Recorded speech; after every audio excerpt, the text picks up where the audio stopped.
کہ آج کل کسی ایک ٹی وی ڈرامے میں یا مختلف ڈراموں میں اس ملک میں جو اسلام کے لیے بنایا گیا تھا، ہمزاد کسے کہتے ہیں، اس کی حقیقت کیا ہے، مرنے کے بعد یہ ہمزاد کہاں چلے جاتے ہیں، جب تک انسان زندہ ہے تو یہ ہمزاد کہاں رہتے ہیں، کہاں ہوتے ہیں، شیطان اور ہمزاد میں فرق کیا ہے، اور یہ مرنے کے بعد کدھر چلے جاتے ہیں۔ تو صحابہ نے پوچھا کہ آپ کے ساتھ بھی چند دن پہلے مجھے کسی کا واٹس ایپ پہ میسیج آیا اور انہوں نے یہ بتایا کہ آج کل کسی ایک ٹی وی ڈرامے میں یا مختلف ڈراموں میں ہمزاد کو ایک کردار بنا کے پیش کیا جا رہا ہے اور مسلمانوں کے عقیدوں سے کھیلا جا رہا ہے۔ اس ملک میں جو اسلام کے لیے بنایا گیا تھا، عقیدے کی حفاظت کے لیے بنایا گیا تھا، وہاں باقاعدہ ہمارے بنیادی عقیدوں سے کھیلا جا رہا ہے، نسلوں کے ایمان کو خراب کیا جا رہا ہے۔ یہ ہمزاد کیا ہے، ہمزاد کسے کہتے ہیں، اس کی حقیقت کیا ہے، مرنے کے بعد یہ ہمزاد کہاں چلے جاتے ہیں، جب تک انسان زندہ ہے تو یہ ہمزاد کہاں رہتے ہیں، کہاں ہوتے ہیں، اور شیطان اور ہمزاد میں فرق کیا ہے، اور یہ مرنے کے بعد کدھر چلے جاتے ہیں۔ اس قسم کے بعض سوالات آتے ہیں، تو آئندہ ابھی چند منٹ کی گفتگو میں ان میں سے سارے سوالات کا جواب مل جائے گا۔ کسی نے صرف چند لمحوں میں بات سمجھنی ہو تو آسان بات یہ ہے کہ ہمزاد سے متعلق جتنی باتیں ہیں سب فضول، گھڑی ہوئی اور غلط ہیں، خرافات ہیں، عقائد اور ایمان کو خراب کرنے والی ہیں۔ یہ تو ساری باتوں کا ہو گیا خلاصہ۔ اب اس کی تھوڑی سی تفصیل۔ حدیث کے اندر یہ آتا ہے کہ جب بچہ پیدا ہوتا ہے تو اس کے ساتھ اللہ رب العزت ایک فرشتہ بھی پیدا کرتے ہیں اور ایک شیطان بھی پیدا کرتے ہیں۔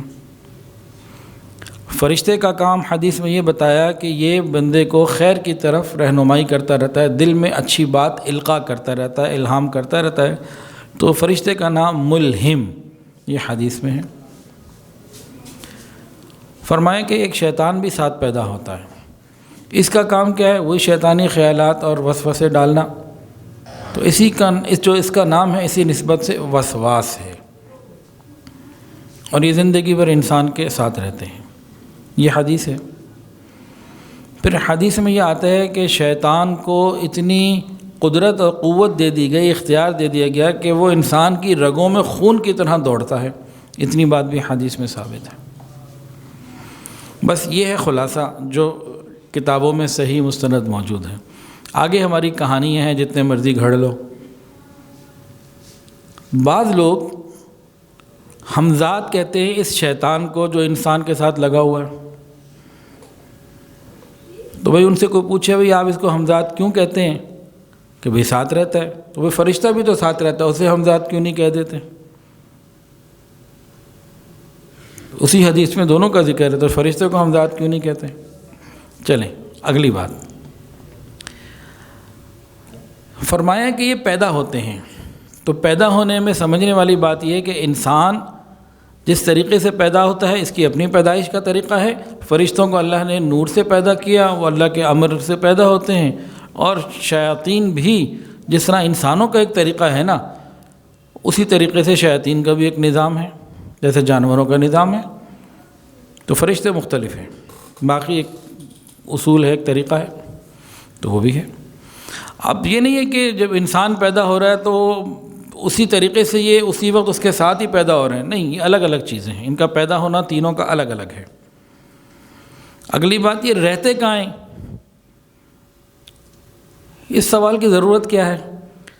وہ کرایہ ہم سے مانگتے ہیں اپنی رہائش کا، وہ جہاں بھی رہتے ہوں بس بتا دیے انسان کے قریب رہتے ہیں، کافی ہے۔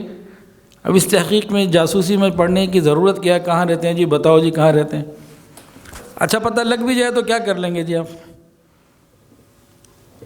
یا ان کے رہنے کا کوئی بوجھ ہمارے پاس مالی ہے یا کیا ہے، کچھ بھی نہیں ہے۔ زندگی بھر ساتھ ہیں، ایک کا کام ہے خیر کی طرف خیال ڈالنا، خیر کے اچھے، اور ایک کا ہے برے ڈالنا۔ انسان کو تو یہ ملے گا کہ دو خیالات آ رہے ہیں، چل کس پہ رہا ہے، اس پہ اس کا اپنا اختیار ہے۔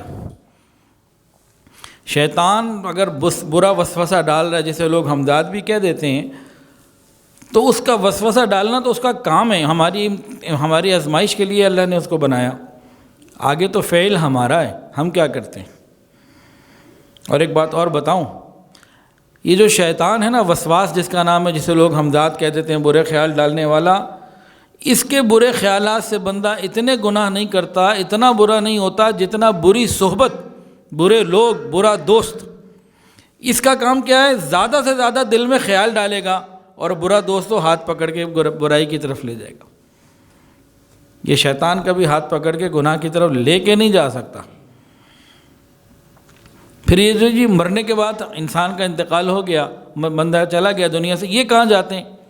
او بھائی جہاں بھی جائیں ہمیں کیا، کہیں کہیں اس کی کوئی تفصیل موجود نہیں ہے، بعد میں کہاں جاتے ہیں، کہیں بھی جائیں ہمیں کیا، ہم نے قبر میں جانا ہے، جس چیز کی ہمیں پرواہ ہونی چاہیے اس کی فکر ہم کریں، ہم نے قبر میں جانا ہے، وہ کہاں جاتے ہیں کہاں نہیں جاتے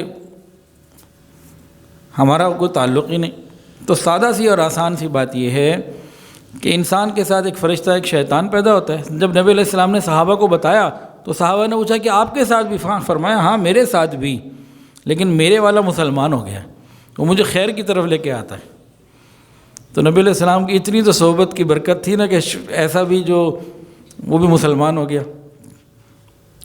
اللہ کرے اللہ ہمارے ساتھ جو شیطان ہے، اللہ اسے بھی مسلمان کر دے، اللہ تعالیٰ اس کے بھی شر سے ہمیں بچا لے، یہ بھی خیر کی باتیں ڈالنے لگے۔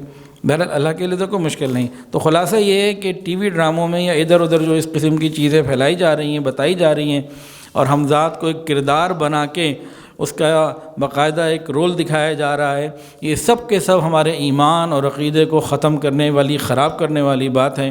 اللہ تعالیٰ ہمارے ایمانوں کی حفاظت فرمائے۔